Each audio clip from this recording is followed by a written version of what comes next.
आजाद Hindustan live, सच के साथ। कांग्रेस पूरी एकजुटता के साथ चुनाव लड़ेगी। नायक, भारी मतों से विजय होगी कांग्रेस। अरुण यादव, कांग्रेस कार्यकर्ता जब भी याद करेंगे सदैव तैयार रहूंगा। राजनारायण सिंह। सनावत, कांग्रेस पूरी एकजुटता के साथ ये लोकसभा चुनाव लड़ेगी और पार्टी के उम्मीदवार राजनारायण सिंह भारी बहुमत से विजय होकर किसान, गरीब और मजदूरों के विरोधी सरकार के खिलाफ वोट करेंगे। ये बात कांग्रेस खंडवा लोकसभा उपचुनाव के लिए नियुक्त पर्यवेक्षक पूर्व मंत्री मुकेश नायक ने गुर्जर छात्रावास में कार्यकर्ता सम्मेलन के दौरान व्यक्त की है। श्री नायक ने आगे आरोप लगाया कि कांग्रेस में कोई गुटबाजी नहीं और कांग्रेस के सभी नेता एकजुट होकर चुनाव प्रचार में लगे हुए हैं। केंद्र और प्रदेश की भाजपा सरकार किसान विरोधी है। उनके कार्यकाल में लगातार महंगाई बढ़ रही है। साथ ही दैनिक जीवन उपयोगी वस्तुओं के दामों में भी दिन प्रतिदिन बढ़ोतरी हो रही है। उसी के खिलाफ ये चुनाव परिणाम देश की केंद्र सरकार के लिए एक सबक होगा।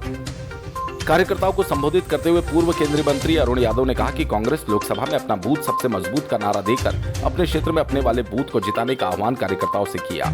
श्री यादव ने भाजपा सरकार को आड़े हाथों लेते हुए कहा कि कांग्रेस के समय जो महंगाई डायन होती थी, आज बीजेपी के द्वारा बढ़ रही महंगाई अप्सरा बनकर हर परिवार के लिए परेशानी बन रही है। उपचुनाव में लोकसभा क्षेत्र के मतदाता भी अपना वोट कांग्रेस को देकर केंद्र सरकार के सामने विरोध के रूप में जवाब देगी। कांग्रेस प्रत्याशी राजनारायण सिंह पुरनी ने कहा कि मेरा सनावत से पुराना नाता है।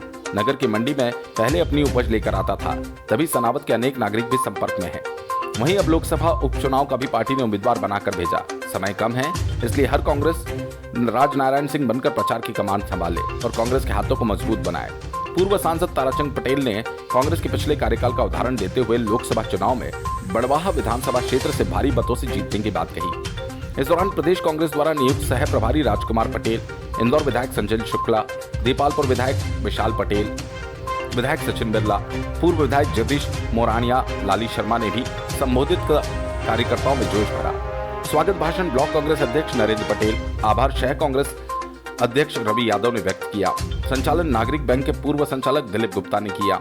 इस दौरान बड़ी संख्या में शहरी और ग्रामीण क्षेत्र के कांग्रेसी कार्यकर्ता, जनपद सदस्य, जिला पंचायत सदस्य, पार्षद सहित एनएसयूआई सेवा दल, महिला कांग्रेस इंटक के कार्यकर्ता मौजूद थे। सनावत से विवेक विद्यार्थी की रिपोर्ट। पूरी कांग्रेस एकजुट है, पूरी कांग्रेस का सुर बिल्कुल एक है और जब भी कांग्रेस एकजुट होती है तो कभी पराजित नहीं होती। माननीय अरुण यादव जी, राजनारायण ठाकुर जी, सभी विधायक, सभी पूर्व विधायक, सब एकजुट होकर इस चुनाव को लड़ रहे हैं। देखिए, महंगाई बहुत बड़ा मुद्दा है इस चुनाव का और चुनाव में जो महंगाई का मुद्दा है ये बीजेपी को खा जाएगा। लोगों की क्रय क्षमता से ज़्यादा महंगाई है। 200 रुपये लीटर तेल है, पेट्रोल डीजल के दाम आसमान छू रहे हैं। 17,000 रुपये हेक्टेयर कृषि उत्पादन लागत है आज की तारीख में। आदमी करे क्या? आदमी को समर्थन मूल्य नहीं मिल रहा। बीज के मूल्य ज़्यादा, खाद के मूल्य ज़्यादा, फर्टिलाइजर के मूल्य ज़्यादा, पेस्टिसाइड के मूल्य ज़्यादा। आप देखिए तो कितनी ज़्यादा महंगाई है और आम आदमी कितना परेशान है। बीजेपी को इसका इल्म ही नहीं है। क्या लगता है आपको इस बार भी? ज्ञानेश्वर पटेल को कोई जानता ही नहीं है। नए चेहरे से क्या होता है? पार्लियामेंट मेंबर पार्लियामेंट जिसको बनना है उसकी क्या शिक्षा है, दीक्षा है, क्या योग्यता है, क्या पहचान है, ये जरूरी है ना। हर कोई थोड़ी लोकसभा सदस्य बन सकता है। दूसरी चीज, जो बीजेपी के कैंडिडेट चुनाव लड़ रहे हैं, जरा उनको देखिए तो। शिशुपाल यादव को लड़ा रहे हैं टीकमगढ़ से, निमाड़ी से, वो बीजेपी के हैं ही नहीं है। जोबट से जो उम्मीदवार बीजेपी की लड़ रही है, पिछली दफे कांग्रेस की विधायक थी, वो भी बीजेपी की नहीं है। आपके रेगांव से जो उम्मीदवार बीजेपी का मैदान में है, पिछली बार का विधायक निर्दलीय चुनाव लड़ रहा है। दमोह में जिसको टिकट दी बीजेपी ने, वो कांग्रेस से इस्तीफा देके बीजेपी में गया था। आज पार्लियामेंट में 100 से ज़्यादा मेंबर पार्लियामेंट कांग्रेस के हैं। एक तरफ तो ये नारा दे रहे हैं कि कांग्रेस विहीन भारत का निर्माण करना है और दूसरा बीजेपी को कांग्रेस